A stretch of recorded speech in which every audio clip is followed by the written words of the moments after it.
Why were some Nazi criminals never punished? The truth about post-war impunity. For a long time, I believed the world had done the right thing. That at the end of World War II, justice had been ruthless. The Nuremberg Trials, the documentaries I watched in school, the books with black and white photographs, everything told me the same thing. Nazi criminals had been punished. But that certainly began to crumble the day I found an old dossier in a forgotten library, hidden among yellowed, moldy papers, ignored for decades. It was just routine research for an article.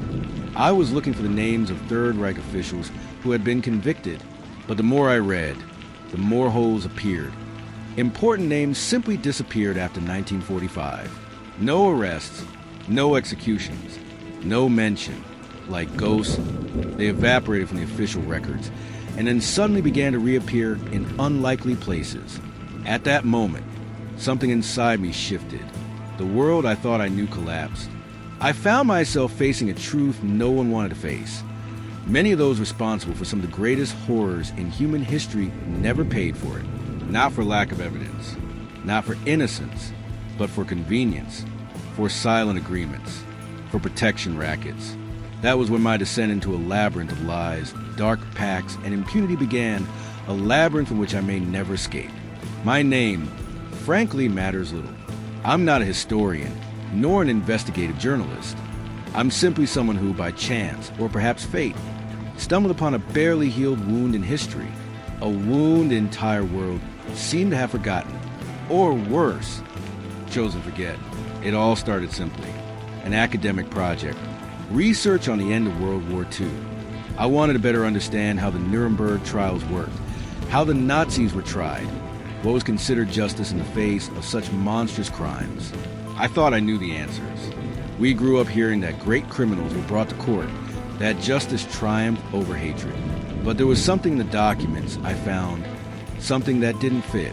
It was on a rainy afternoon, the kind where time seemed to weigh heavy on your shoulders, that I entered an old library in Munich. The place was cold, silent, almost deserted. There was something solemn and haunted about it, as if the books held not only knowledge, but buried secrets. Rummaging through old boxes, I found a folder with a name that sounded familiar. Dr. Otto Wilhelm Fischer, a Nazi doctor involved in experiments in concentration camps. Experiments on twins, on Jewish prisoners, on pregnant women. His name was linked to unimaginable horrors. But the strangest thing was what I didn't find. No arrest records, no trial dates, no convictions. I researched further. I found an old, faded, typewritten article in which a journalist mentioned seeing Fischer in 1964, living under another name in Sao Paulo, Brazil. It gave me chills. Had he really escaped? And if he had, how many others had escaped? I began to pull at the thread, a dirty, tangled thread, and the more I pulled, the more forgotten bodies surfaced. What had once been mere curiosity became an obsession. I spent days locked away with old newspapers, soldiers' personal letters, refugee diaries, confessions scribbled on yellow paper. And there, between the lines of so many scattered accounts, I saw a new story emerge, a story not found in textbooks.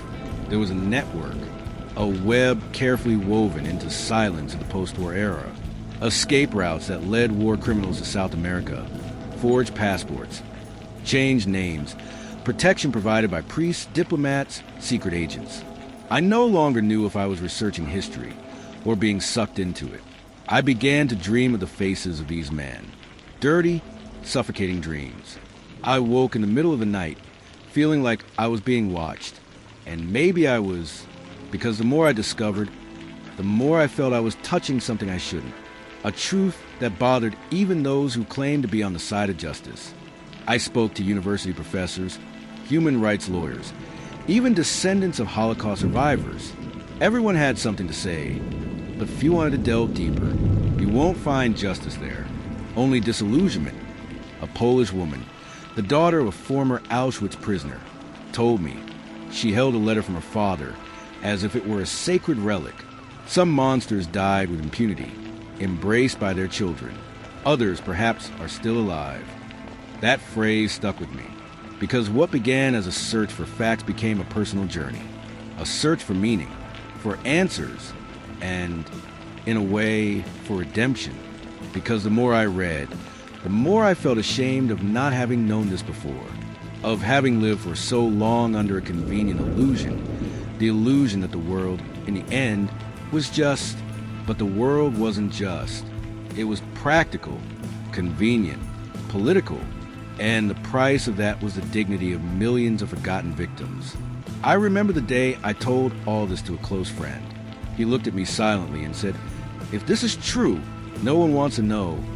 And that's when I understood the depth of the silence. It wasn't ignorance. It was choice. A collective choice to sweep the dirty deals under the rug of history. But I can't.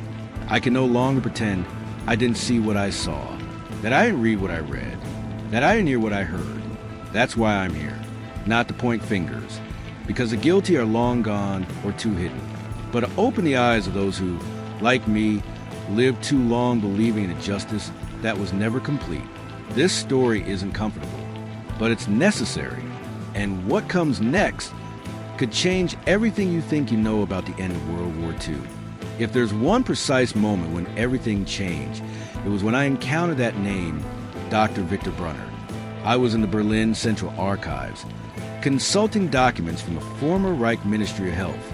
Most of what I found was technical, bureaucratic, and cold. But among the list of doctors demobilized after 1945, there was a barely erased red note next to Brunner's name. Transferred. Project 47A, Brazil. Brazil. The word sent a chill down my spine. I grew up here. It was my country, my home. The idea that a Nazi doctor could have fled here, perhaps walking the same streets as me, drinking coffee in the same places, it was disturbing. More than that, it was personal. I researched everything I could about Victor Brunner.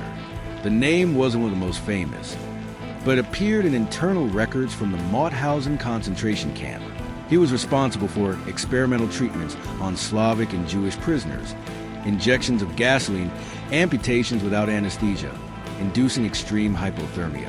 One of the documents, signed by an anonymous survivor, said that Brunner had glass eyes. Not really, but that's what they look like. Soulless eyes. That struck me. I started searching through immigration records for Brazil. Nothing with the name Victor Brunner. But after days of immersing myself in microfilm and typed records, I found a similar name, Victor Braun, born in Austria, a retired doctor who arrived in Brazil in 1952. He lived in Campinas, in the interior of Sao Paulo. It was him. I had no more doubts. I did what I perhaps shouldn't have done. I went there. I traveled to Campinas. I stayed in a modest hotel, and I began asking around discreetly. Some older residents remembered Dr. Braun. A very polite gentleman, they said. He sometimes saw people for free. He was reserved but kind. Kind. That word cut me like a knife. I spoke with a woman who had been her neighbor for decades. She invited me for coffee. The house had old portraits on the wall. One of them showed Braun with a pipe, surrounded by his grandchildren. An ordinary man, a smiling grandfather, almost caricatured. She showed me letters, books he had written about Christian morality and the importance of discipline in the home. My stomach churned. How could someone so... Every day I've been a monster, but I knew. I had seen the reports, the signatures, the witnesses. It was him. She then told me he had died in 1996. A discreet funeral. No news, no investigation. A man respected by the neighborhood, buried as a good citizen. I left that house in silence. The sky was overcast, and for the first time, I felt a strange oppression in my chest. It wasn't just indignation. It was disorientation. Because the figure of the villain I constructed in my mind, a man with demonic eyes, a cruel laugh, a somber appearance, didn't exist. He was normal, invisible, disguised in the banality of life. And that's when I understood evil doesn't scream. It whispers. It hides behind ordinary doors. It grows old. It drinks coffee. It plays with grandchildren. And it dies with impunity in warm beds. I returned to the hotel that night, unable to sleep. I felt contaminated. as if I had touched something I shouldn't have. But at the same time, there was no going back. That name, Victor Brunner, or Victor Braun, was the first piece of a puzzle growing before my eyes. If he had escaped, how many others had also followed suit? Who helped them? Who covered their tracks? And above all, why? That's when I began to follow the traces of a larger system, an organized network, a labyrinth of fake passports, complicit diplomats, and silence. Always silence. But I'll tell you about that later. What matters here is what I felt at that moment. A cold that, it didn't come from the climate, but from the truth. The truth that justice, contrary to what they say, has eyes, and sometimes chooses not to see, after discovering that Victor Brunner, or Victor Braun, lived and died peacefully in the interior of my own country. Something inside me snapped. The question that had been hammering at my mind was no longer whether he had escaped. It was how, who helped him, who provided documents, guaranteed protection, opened doors. A man like that doesn't cross half the world on his own 2 feet, not with the weight of so many corpses on his back. That's how I first heard about something called Ratlins. The name came to me in a conversation with a retired journalist from Buenos Aires, Miguel F., who had dedicated much of his life to investigating Nazi refugees in South America. The room was dark, with heavy curtains and antique wooden furniture. He lit a cigarette, inhaled slowly, and told me they didn't escape. They were evacuated. I remember being silent, waiting for him to explain. And he did. Slowly, painfully, he showed me documents. Letters, black and white photographs, some with bloodstains in the corners. One, in particular, transfixed me. A group of men in civilian clothes, boarding a ship bound for South America. This was the tip of something much larger. Miguel told me about the Ratlins, secret routes created in the chaos of the post-war era to help Nazis escape Europe. The term came from the naval world, rat ropes, used by sailors to quickly descend a ship, a symbolic name. Perfect, even, because that's exactly what happened. Rats escaping a sinking ship with help, and lots of it. The routes passed monasteries, churches, consulates, and ports. They began in devastated cities like Munich or Vienna, crossed the Alps to Italy, and from there, set off for South America, usually with a stopover in Rome, or more precisely, the Vatican. Yes, I didn't want to believe it at first. It seemed absurd, but Miguel showed me records indicating the involvement of members of the Catholic Church in the entire process. Priests who provided false documents, retroactive baptisms, reconstructed identities. It was a near-perfect system, driven not only by ideology but also by convenience, and of course misplaced faith. Some of the most sinister figures of the Nazi regime used these routes: Joseph Mengele, Adolf Eichmann, Klaus Barbie, and many others, less famous but just as monstrous, followed the same paths. They reached countries like Argentina, Chile, Paraguay, and Brazil, often welcomed as potential anti-communist allies. For some governments of the time, especially during the early years of the Cold War, a repentant Nazi was worth more than a left-wing idealist. The web was not small. It involved diplomats, military personnel, church officials, businessmen, even Western intelligence agents like the CIA, turned a blind eye, or worse, reached out. This network wasn't improvised. It was built, patiently, with purpose. And realizing this, I felt small in the face of something immense, a power play far greater than I had ever imagined. The war was over, yes, but the struggle for global control was just beginning. And on this new board, old monsters became useful pieces. There was a perverse logic here. If the enemy of my enemy can serve my purpose, then damn justice. Miguel gave me one last piece of information before saying goodbye. He mentioned an Austrian priest, Alois Hudel, who lived in Rome and was known for helping former Nazis. I researched him a few days later. Hudel wrote a book defending National Socialism as a barrier against communism. He was the one who organized the escape of several war criminals to Latin America, with the silent blessing of one who should condemn evil. I left Miguel's house on shaky legs. I walked through the narrow streets of Buenos Aires, without seeing clearly. It was as if the weight of history had fallen upon me all at once.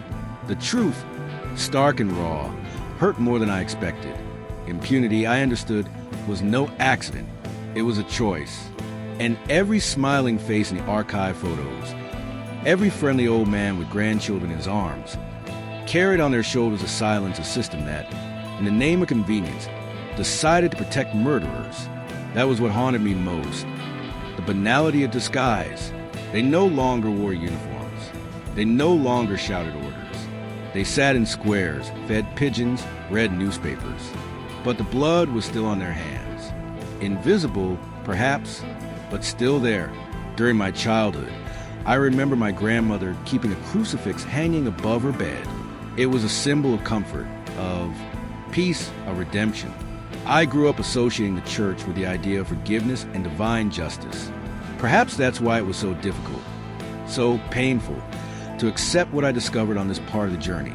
After my conversation with Miguel in Buenos Aires, I returned to Rome. I needed to understand more about that macabre route that passed to the hands of priests, monks, and bishops. And the more I dug, the more I realized there was something deeply rooted, something that not even time could erase.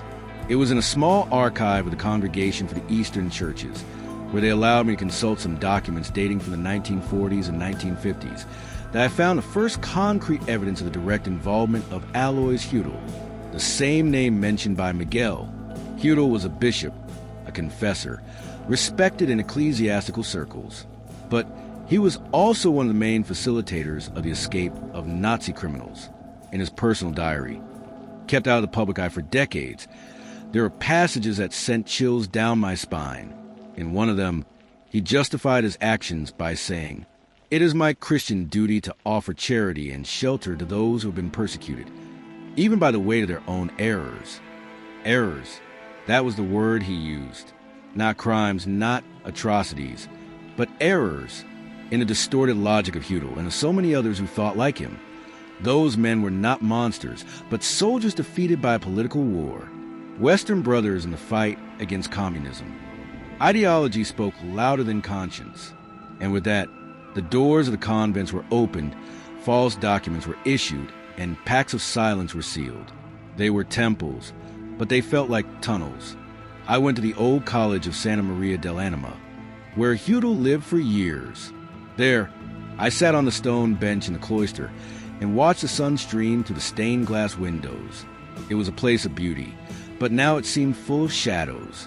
I tried to imagine how many men had passed through there, hidden under borrowed cassocks, waiting for the next identity, the next ship, the next chance to disappear.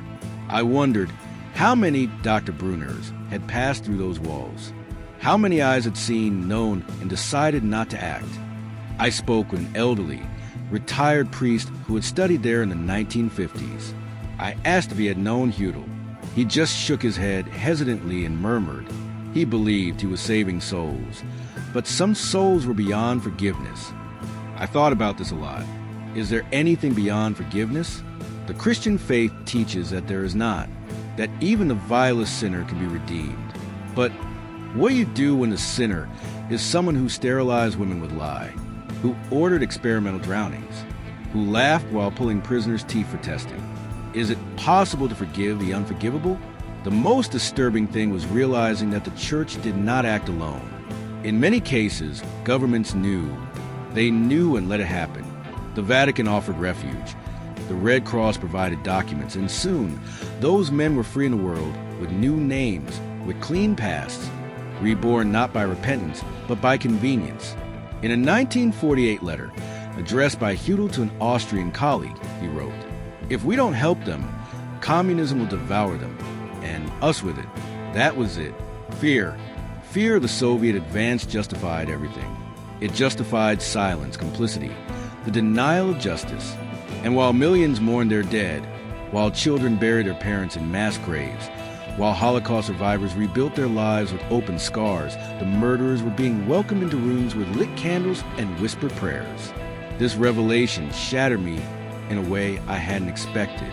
I have always sought answers in books, in archives, in documents. But in that moment, I realized that the greatest wound lay in what was left unwritten, in what was whispered in confession and kept as a sacred secret, the silent pact between faith and power.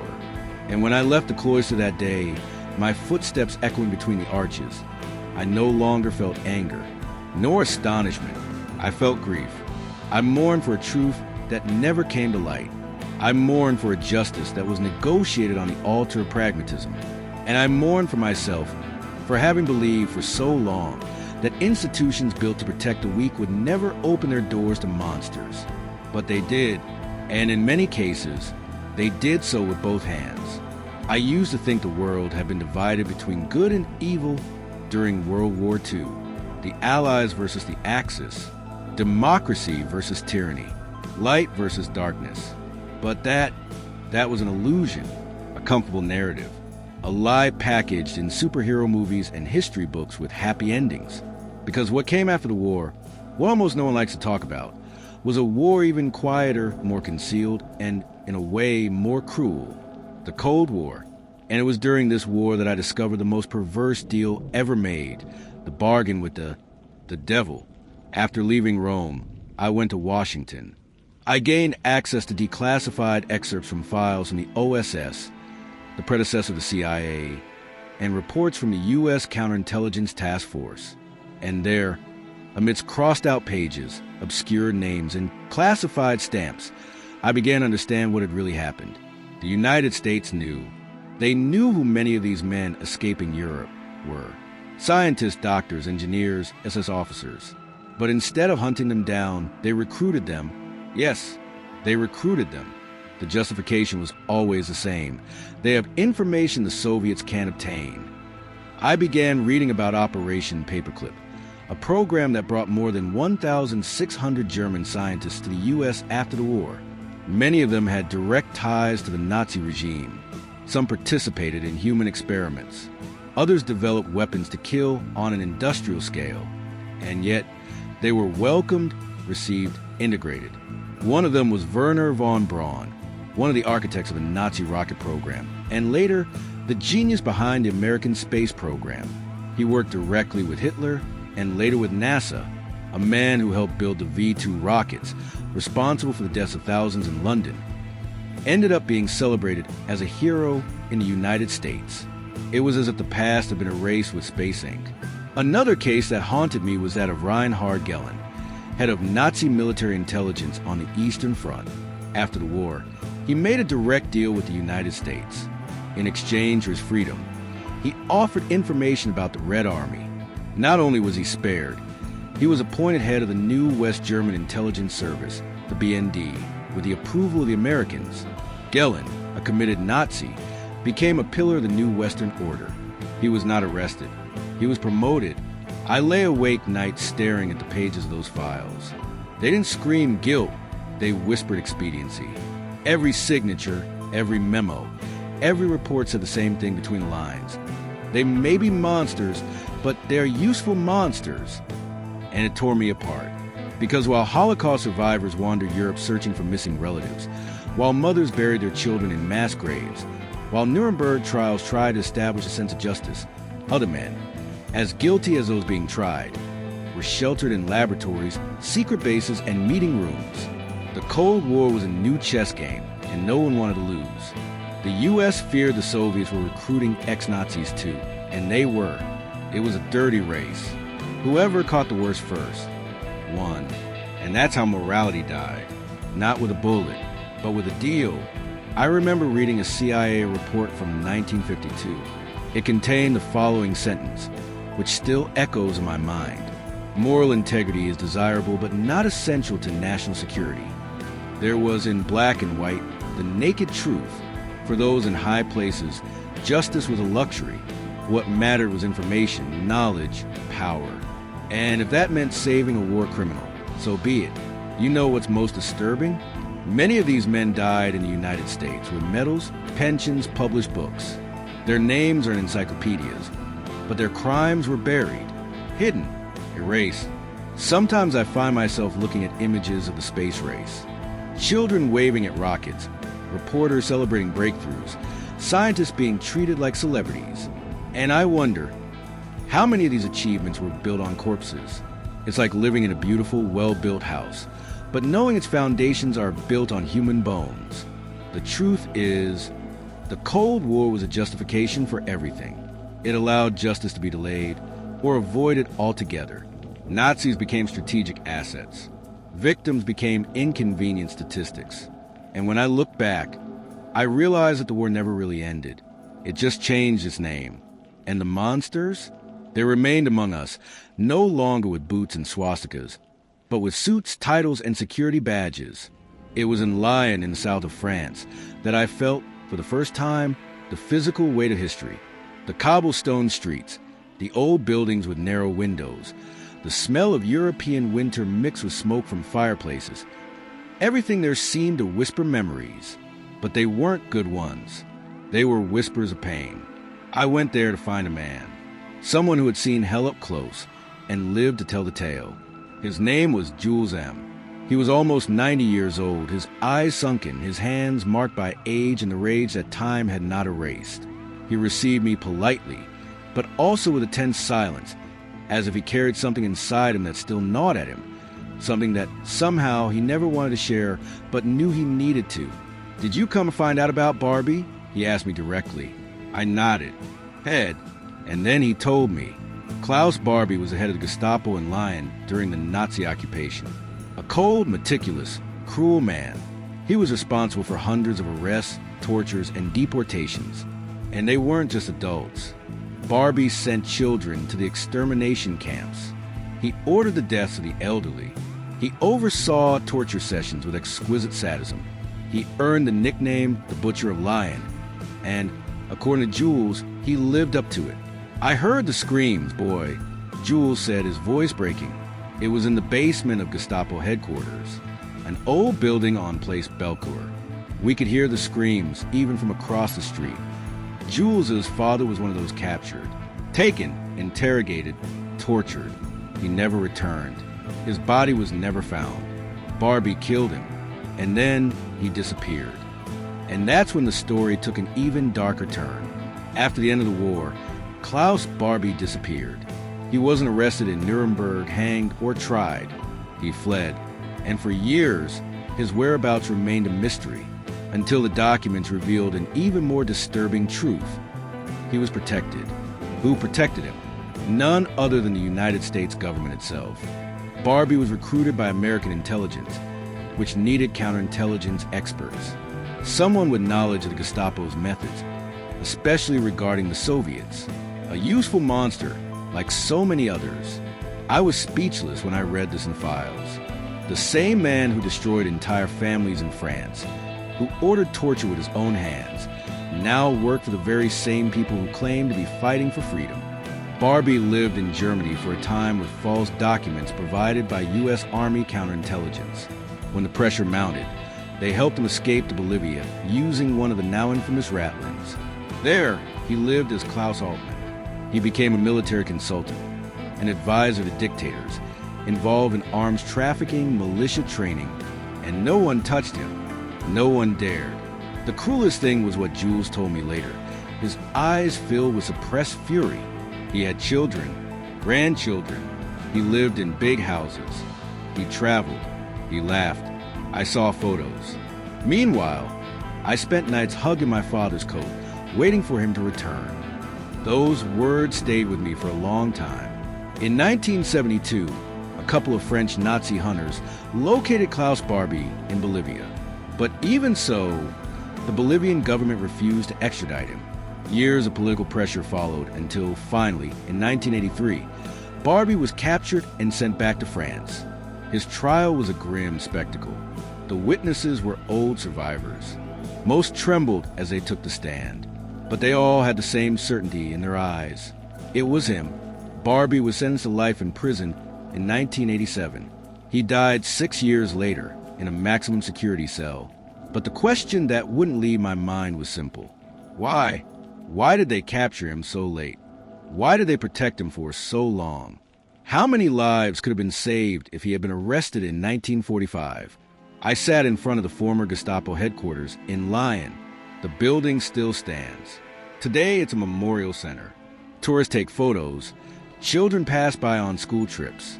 But I stood there, alone, staring at the facade. I wondered how many screams those walls had heard.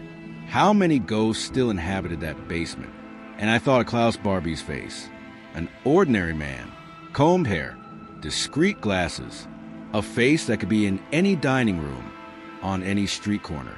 But behind that face was a coldness of someone who shook hands, gave orders, and destroyed lives as if he were signing papers.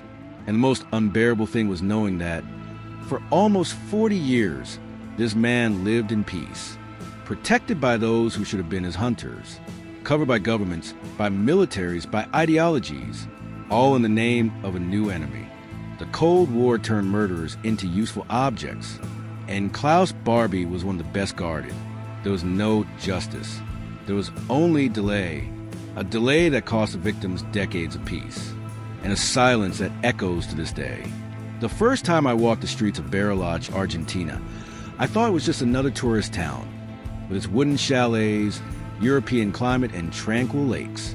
But what I didn't know was that this paradisiacal place, hidden among the Patagonian mountains, was also the refuge of some of the most wanted men in modern history. I was there searching for a name, Joseph Mengele, the angel of death, the doctor of Auschwitz, the man who performed experiments on twins, injected chemicals into children, mutilated living bodies in the name of perverted science. And according to the files I obtained, he was there. And what's more, he was protected there. It wasn't theory. It was documentation. Photos, testimonies, coded correspondence. For years, Mengele moved between Argentina, Paraguay, and Brazil as if it were just another European farmer seeking tranquility. He lived in upscale neighborhoods, frequented exclusive clubs, and was helped by networks of former Nazis and sympathizers who had lived in South America since the end of the war. These countries, during the 1940s and 50s, became safe and convenient hiding grounds. It was as if the continent had become a sanctuary for monsters, a place where the shadows of the Third Reich hid under the scorching sun of the Southern Hemisphere. In Buenos Aires, I discovered documents proving the arrival of hundreds of former Nazis in Argentine ports under false identities, many with direct help from the government of one Domingo Perón. There were lists, dates, even the names of the ships. Perón, like other leaders in the region, saw an opportunity in these men. They were engineers, military men, scientists, strategists, people useful for national development. The past mattered little, as long as the present was advantageous. I remember walking the streets of Sao Paulo, specifically in a former upper-middle-class area where, according to intelligence records, Mengele lived for a time under the name Wolfgang Gerhard.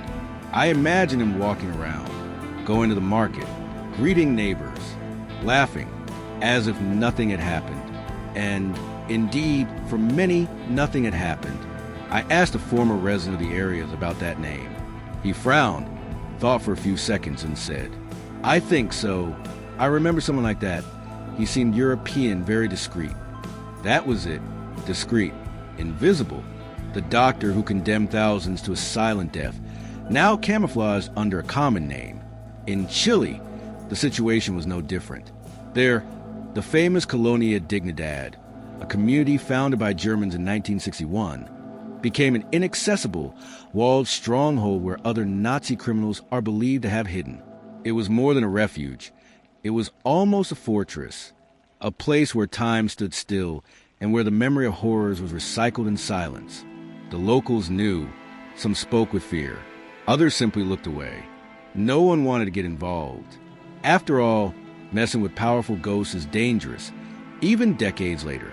I remember a Chilean woman who told me something I've never forgotten. Don't fool yourself, young man. Sometimes demons don't live in hell. They have passports, and they live next door. These men, Mengele, Preep, Groff, and so many others, found refuge in distant lands. They raised families, started businesses, and lived long lives. Meanwhile, their victims or their descendants remained forever scarred. The most terrifying thing was how no one actively hunted them. They weren't hiding in caves. They were in urban centers, in upscale neighborhoods, frequenting churches, cafes, and clubs. And most authorities knew the network was extensive, There were diplomats, military personnel, business people, and even religious figures involved in maintaining silence. What once seemed like conspiracy theory became, before my eyes, a documented reality. One of the most harrowing moments was when, in a declassified file, I found a note made by a European agent in the 1960s. He wrote, "Menjo has been located in Brazil. The order is to take no action for now. Diplomatic risks. Diplomatic risks. They let the angel of death live by political decision. Menjo, according to reports, drowned in 1979 in Bertioga on the coast of Sao Paulo. He had a discreet burial, and he was only officially identified years later, when his body was exhumed and analyzed for DNA. In other words, not even his death was justice. It was a coincidence. And this tears me apart. I think of the children he tortured, of the parents who helplessly watched the horrors of Auschwitz. I think of every tear, every scream. And then I think of Menjo walking barefoot on the beach, feeling the sun on his face, while the world forgot. These countries, so familiar to me, so close, were also accomplices, whether by action or omission. Argentina, Brazil, Chile, warm havens for cold monsters. And today, when someone asks me if these men were punished, I look at the ground, because I know the answer hurts. The answer is no. They were forgotten, covered up, and in many cases respected by some. But I refuse to forget. As long as I can tell these stories, as long as there are people who want to listen, as long as the ghosts still scream in the dusty archives, I will continue. It was in a stuffy, windowless concrete basement that I first encountered the files of Operation Paperclip. It was an official place, at least not anymore. A former researcher, now old and disenchanted with his own country, gave me access to what he called the dirty part of victory. And he wasn't exaggerating. I leafed through folders labeled confidential, marked with red stamps faded with age. But the contents inside still burned like acid. Names I knew from history books. Karl Clauberg, Arthur Rudolph, Kurt Blome appeared there not as wanted men, but as active, recruited, transferred, installed, paid by the CIA, by the United States government. My stomach churned. For years, I believed the Cold War was a fight of good versus evil. But those pages told another story. A story where good made deals with evil, as long as it served a greater purpose. Defeating the Soviet Union. That's how they justified it. The phrase repeated in the memos. Scientific resources crucial to national security. Resources. That's what they call the doctors who tested drugs on live prisoners. The engineers who designed rockets using slave labor in concentration camps. The intelligence officers who participated in torture, interrogations, and executions. These men were secretly brought to the United States. They were given new identities, jobs in government agencies, and federal protection. Many worked for NASA, military laboratories, and medical research centers. They became national heroes. In disguise, I remember the feeling of touching a raw nerve in history. I felt dirty, as if I had uncovered conspiracy that should have been buried forever. But it was real. It was there before me. There was, for example, a dossier on Reinhard Gehlen, the head of Nazi military intelligence on the Eastern Front, a man who knew everything about the Soviets, and who used that information as a bargaining chip instead of being tried at Nuremberg. He was brought to the United States, recruited by the CIA, and later returned to West Germany to found the BND, the new German Secret Service. A Nazi, now the head of espionage for a country allied with the Americans. Gehlen delivered reports, set up networks of agents, and organized clandestine operations, all with the CIA's approval. What's more, his team included former Nazis, some directly involved in war crimes. When I read this, I thought, how many monsters can hide behind a tie and a leather briefcase? What disturbed me most, however, was realizing it wasn't an accident. It was policy, a strategic decision. The CIA knew who they were. It knew what they had done, but it decided that, against the Soviets, any ally would do. I remember a document in which an American agent wrote, "Better to have them with us than against us." And there was a sum of it all, of all the hypocrisy. The world demanded justice on the platforms, in the newspapers, in the international courts. But behind the scenes, it was making pacts with hell itself. One day, I spoke with a German journalist who was investigating the same path. He told me a phrase that stuck in my mind. The Cold War froze justice. It never fully thawed. And he was right. Many of the scientists who worked at Auschwitz ended up on American bases. Many of the Gestapo torturers were repurposed as interrogation experts. And worst of all, many were honored, buried with honors, their past erased, while their victims lay in unmarked mass graves. Operation Paperclip was just the tip of the iceberg. I discovered other initiatives, Project Bluebird, MKUltra, Artichoke, where the techniques of psychological manipulation and mind control learned in the concentration camps were perfected on American soil. The cruel irony? Nazi science, born of pain and death, was incorporated by a nation that claimed to be the bastion of freedom.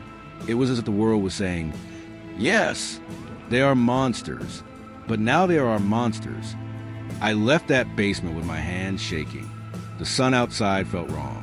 The light seemed a sham.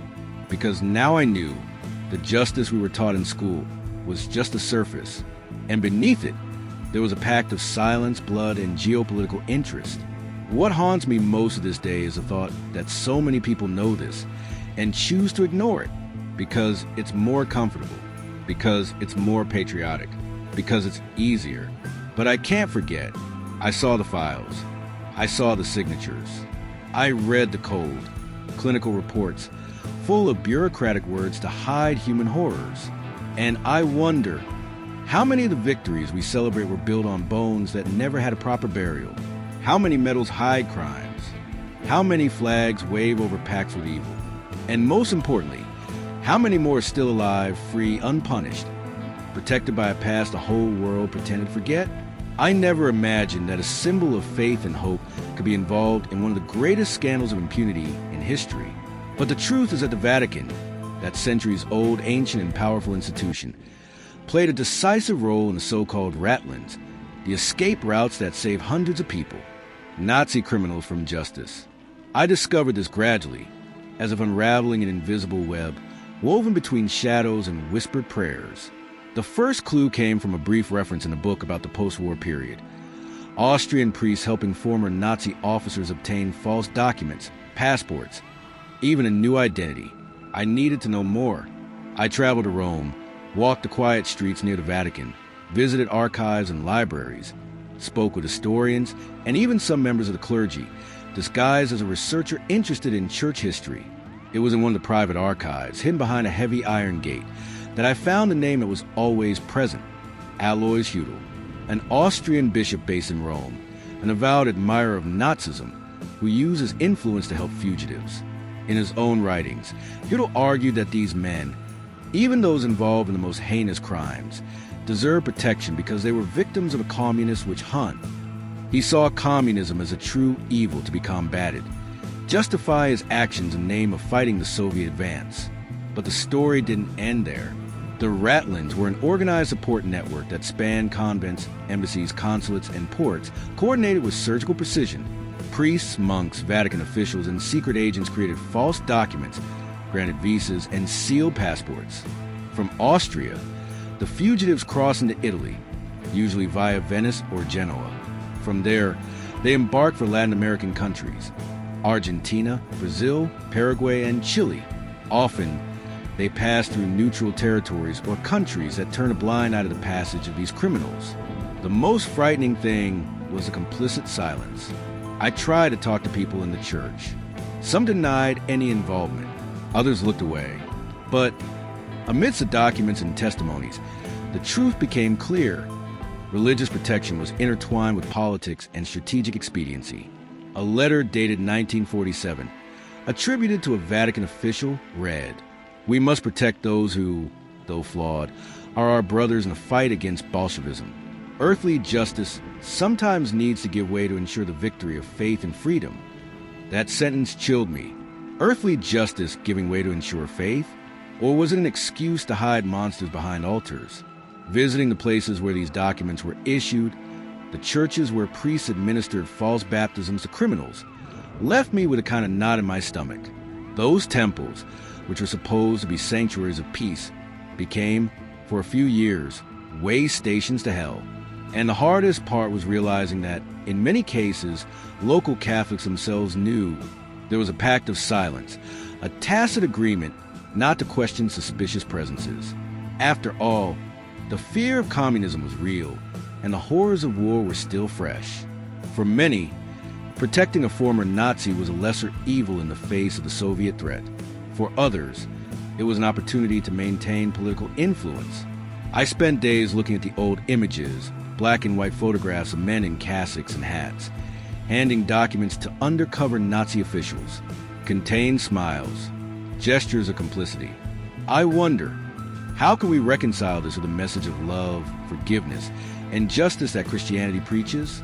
How can we deal with the contradiction of seeing a bishop aiding those who tortured thousands while celebrating Mass? The Vatican has never officially admitted its role. It has never publicly apologized. Many archives remain closed. And meanwhile, history continues its silent march, with these shadows still looming over the institution. For me, understanding this part of history was a blow, an open wound that never heals.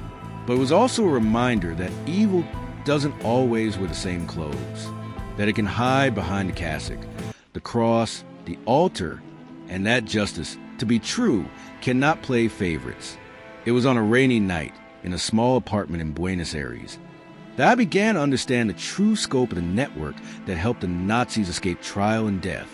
By this point in my investigation, I had heard of the Ratlins, the connections with the church, and the political pacts. But there was something even more sinister, something that seemed straight out of a spy movie, yet was too real to be fiction. The so-called Operation Odessa. Odessa, a name that to me had been a mystery until then. But as I discovered, it was the acronym for Organisation der ehemaligen SS-Angehörigen, the organization of former SS members. And this was no ordinary survivors association. It was a secret network created to protect, hide, and aid the escape of Nazi war criminals, especially those linked to the SS, the worst of the worst.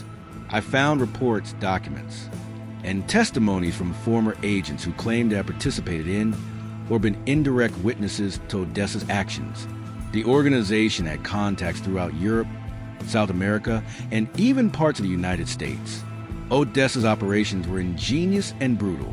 Imagine a well-oiled machine where each piece had a clear function: to provide false passports, organize sea and air routes, ensure safe transportation, and neutralize any threat to the escape of these men.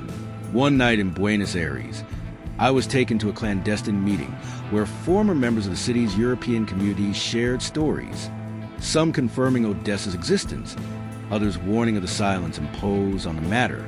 I learned that the Argentine government, under Perón, turned a blind eye to its activities, often providing diplomatic and police cover. I wondered, how is it possible that such a dangerous organization, with members known to be guilty of heinous crimes, could operate so openly? The answer lay in the politics and fear of the Cold War, but also in the efficiency of Odessa itself.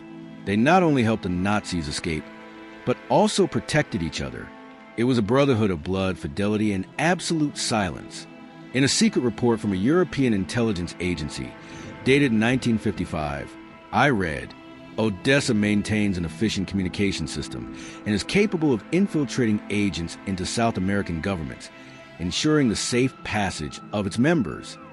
This document confirmed something I already suspected. Odessa wasn't just an escape network. It was an international criminal organization with branches in government, law enforcement, and even religious sectors. I thought about how many lives could have been saved if this network had been dismantled immediately after the war. But instead, it grew, strengthened, and became invisible. And one of the cases that touched me most was that of Adolf Eichmann, the man considered the architect of the final solution, the man who organized the transportation of millions to the gas chambers. Eichmann lived for years in Argentina under the false name of Ricardo Clement. With the help of Odessa and escape networks, he managed to build a near-normal life. He worked, had a family, and attended meetings of the local German community. His capture by Israeli intelligence in 1960 was a shock to the world, and proof that even when the system tries to protect criminals, justice can find its way. But even this episode left a bitter taste in my mouth. Eichmann was kidnapped, brought to trial, and convicted. But what about all the others? All those who continued to live, protected, and unpunished? While I was in Argentina, I met descendants of victims who never saw their tormentors punished. They looked at me with eyes full of questions that justice has yet to answer. Odessa was a shadow that swallowed all hope of justice for many families. And I felt a tremendous weight as I realized that the system hadn't failed because of incompetence, but because of choice. Because, for many, keeping these men hidden was more advantageous than turning them over to the courts. In the end, this network operated not just out of fear or ideology, but out of pure greed. Greed for knowledge, power, and geopolitical advantage. And with each name I discovered, with each document I read, I felt the abyss of impunity widen. It was like looking into the face of evil, not in the distant past, but living, breathing, camouflaged in shadows. And I knew that telling this story wouldn't be easy, because dealing with these secrets is dangerous, because the truth is still uncomfortable. But I had to do it, so that the world wouldn't forget, so that the victims' voices, however late, might echo, so that justice, however slow, might finally reach those spared by so much betrayal. I remember exactly how I felt when I first attended one of these belated trials. It was a cold, gray afternoon, the courtroom filled with an almost palpable tension. There were elderly men, their faces weathered by time, but still with cold, empty eyes, as if carrying centuries of silence and dark secrets. They weren't monsters in appearance. They were ordinary men dressed in modest suits, sitting behind bars, waiting for justice to finally reach them. And yet, justice seemed like a slow, heavy, stumbling chain, dragging itself like a specter through the room. For many survivors and their descendants, these trials were a belated promise, an echo of what should have happened immediately after the end of the war. But for me, the truth that echoed there was bitter. Justice always comes too late.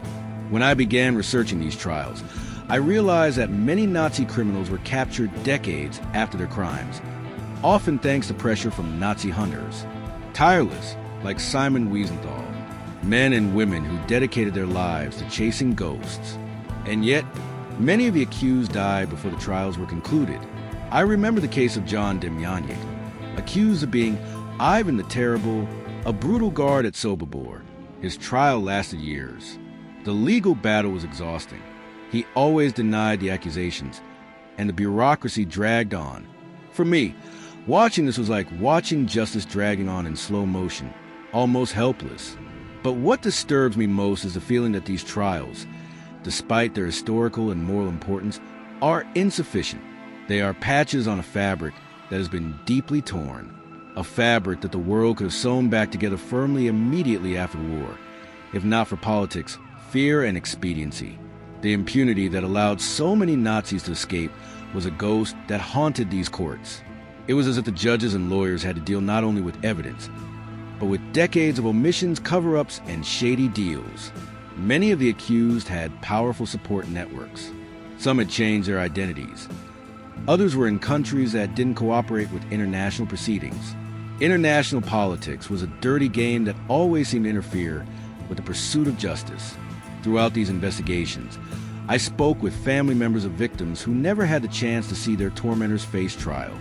Women who lost fathers and brothers, men who buried children and never understood why their perpetrators remained free, smiling at their new lives in distant lands. These encounters broke my heart. I kept thinking about justice as a concept. If justice is too late, is it still justice? Or is it just a shadow of what could have been?